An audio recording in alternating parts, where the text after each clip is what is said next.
নমস্কার, আমি ডক্টর পার্থরঞ্জন দাস।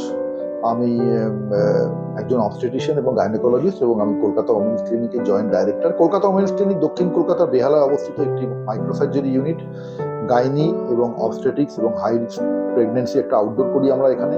এবং আমাদের কিন্তু আইভিএফ মানে ইনফার্টিলিটি, আইভিএফ, আইইউআই সমস্ত রকম ফেসিলিটি আছে। আমরা প্রায় 15 বছর ধরে এই কাজটা করছি। আর আজকে আমরা একটা বিশেষ টপিক নিয়ে আলোচনা করব, যেটা নিয়ে আমাদের কাছে প্রায়শই কোশ্চেন আসে নানা রকম, ইউটিউব থেকে বলুন, ফেসবুক থেকে, যে পোস্ট ট্রান্সফার, এমব্রায়ো ট্রান্সফারের পরে কি করা উচিত এবং কি করা উচিত নয়। যেমন ধরুন, প্রথম কোশ্চেন হচ্ছে, আমার কি সিঁড়ি ভেঙে উপরে উঠতে পারবো? আমি 3 তলায় থাকি। দ্বিতীয় প্রশ্ন হচ্ছে, আমি একটু আমার কাজের সূত্রে বাইরে বাইরে আমাকে যেতে হয়, আমি কি ট্রাভেলিং করতে পারবো? নাম্বার 3 হচ্ছে, আমি কি মানে আমাদের যেহেতু সাংসারিক কাজকর্ম করতে হয়, সেই জন্য আমি কি ট্রান্সফারের পরে এই আগামী 10 দিন 15 দিন আমি কি সংসারের কাজকর্ম সমস্ত কিছু করতে পারবো? নাম্বার 4 হচ্ছে, আমি ট্রান্সফারের কতক্ষণ পরে ইউরিন পাস করতে পারবো? নাম্বার 5 হচ্ছে, ডাক্তারবাবু আমার কিন্তু খুব কাশি হচ্ছে, এর মধ্যে ট্রান্সফার করলে কি আমার প্রেগনেন্সি আসবে, নষ্ট হয়ে যাবে নাকি? নাম্বার 5 হচ্ছে যে আমি কি গরম কিছু খাবার খেতে পারবো? গরম ডিম, দুধ কি খেতে পারবো? আমি কি গুড় জাতীয় কোনো খাবার খেতে পারবো? গুড় মানে হচ্ছে যেগুলো ওই ঝাড়খণ্ড এবং বিহারের পেশেন্টরা এসেছিল, এই কয়েকদিন আগেই এসেছিলেন, তারা বলছিলেন যে ডাক্তারবাবু আমরা একটু গুড় খাই মহুয়া দিয়ে। তো ওদের মহুয়া যে ফলটা আছে সেটাকে কিন্তু ছেঁচে অনেক সময় ওরা গুড় দিয়ে মিশিয়ে খায়, যেটা কিনা আমি বলি প্রোটিন এবং আয়রনের খুব ভালো একটা মিক্স আপ। আচ্ছা, তারপরে হচ্ছে, আমি কি স্নান করতে গেলে পরে আমার কি এটা কি মেন্সটা আমার কি আরম্ভ হয়ে গিয়ে প্রেগনেন্সিটা না আসতে পারে? এই ধরনের যাবতীয় কোশ্চেন আমরা এক এক করে আমরা আসি। তার মধ্যে প্রথম এবং প্রধান পয়েন্টটা হচ্ছে, আমার এখানে একটা জিনিস আঁকা আছে, আপনি যদি একটু এগিয়ে আসুন। সেটা হচ্ছে, এইটা হচ্ছে একটা ইউট্রাস। আমরা ইউট্রাসটাকে আঁকলাম। এটা হচ্ছে ইউট্রাসের সামনের পোর্শনের ক্রস সেকশন, লঙ্গিটিউডিনাল সেকশন।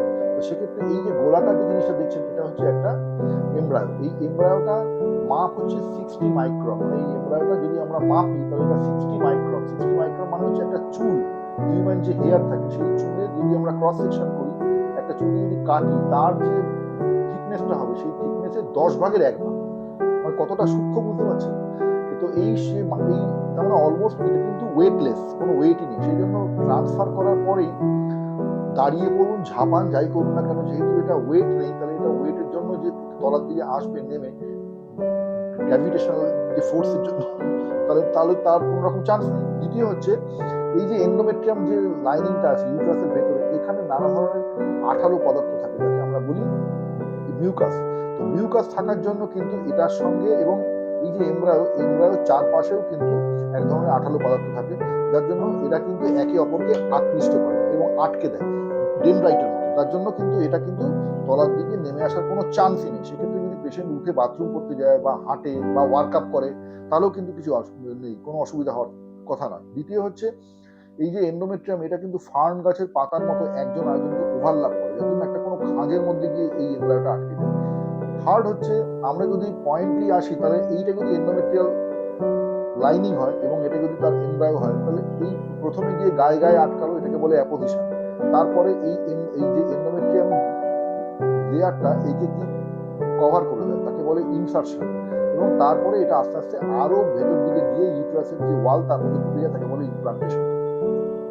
আর লাস্ট, তার মানে এই যে, তাহলে ফার্স্টে হলো অ্যাপোজিশন, ইনসারশন, ইমপ্লান্টেশন। এই পদ্ধতির মধ্যে যদি কোনো রকম প্রবলেম হয়, তাহলে অনেক সময় সেই এমব্রায়োটা বাইরে বেরিয়ে আসতে পারে। তার জন্য হাঁটা চলা, কাশি দেওয়া, ওষুধ খাওয়া, গুড় খাওয়া, গরম জিনিস খাওয়া, স্নান করা, কোনোটাই কিন্তু ইন্টাররিলেটেড নয়। একমাত্র রিলেশন হচ্ছে এই এমব্রায়োর সঙ্গে এন্ডোমেট্রিয়াম, মানে সিড আর সয়েলের মধ্যে ইন্টারটক। যদি তারা একজন একজনকে অ্যাকসেপ্ট না করে, যদি একজন একজনের মধ্যে কোনো রকম ইমিউনোলজিক্যাল প্রবলেম থাকে, যদি এটার কোয়ালিটি খারাপ হয়, এটা যদি ভালো মতো তৈরি না হয় একে গ্রহণ করার জন্য, তাহলে কিন্তু যতই আপনি থাকুন না কেন, রেস্ট থাকুন না কেন, এই জিনিস কিন্তু থাকবে না, এটা বাইরে বেরিয়ে যাবে।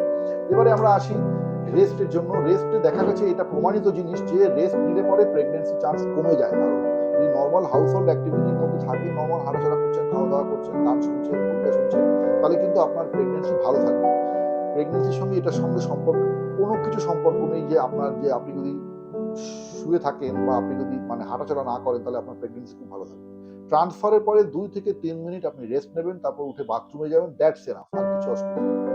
সুতরাং এই এত কিছু যে আমরা আলোচনা করলাম, এগুলো সবটাই কুসংস্কার, যে স্নান করলে পরে হয়তো আমার মাসিক শুরু হয়ে যাবে, হয়তো গরম জিনিস খেলে পরে মাসি শুরু হয়ে যাবে, হয়তো আমি ট্রাভেলিং করলে পরে বা উঠলে হাঁটাচলা করলে পরে তাহলে কিন্তু আমার প্রেগনেন্সি নষ্ট হয়ে যাবে। এটা সম্পূর্ণ মানে কি বলবো, এটা ভয়, কুসংস্কার। এর সঙ্গে ডাইরেক্টলি